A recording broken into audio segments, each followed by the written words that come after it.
For this lab, we are looking at the effect of lactase on lactose. So lactose consists of glucose and galactose. So we're expecting the concentration of glucose to increase as lactose is broken down into glucose and galactose.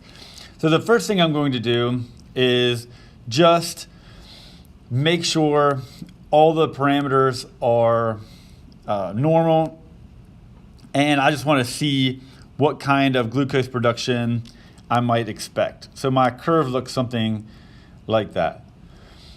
Now I'm interested in what happens as the temperature changes.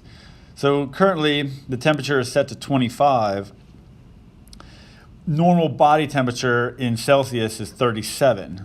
So we're going to adjust the temperature and see what that does. So I can do that either by using the slider here, or I can just go ahead and click on the number and set it to what I want. In this case, we're going to start with 0.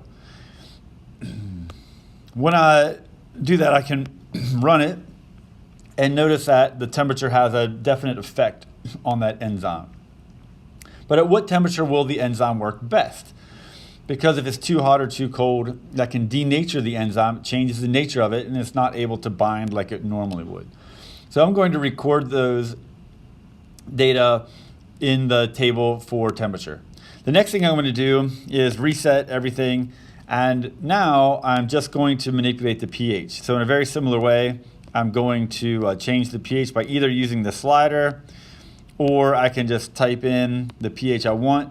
In this case, I just want the pH to be 1.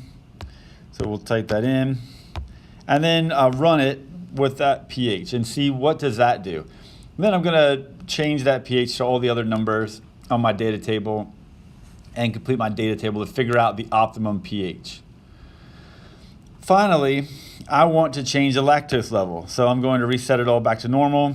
And now I'm just doing the same, changing the lactose level and running it with those different variations on the amount of lactose.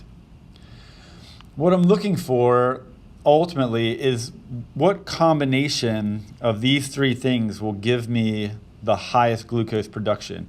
So if I put the lactose at 500 and the temperature at 50 and the pH at 7, does that give me a higher result than if I set them all to 0? What will be the highest result? So that's what we want.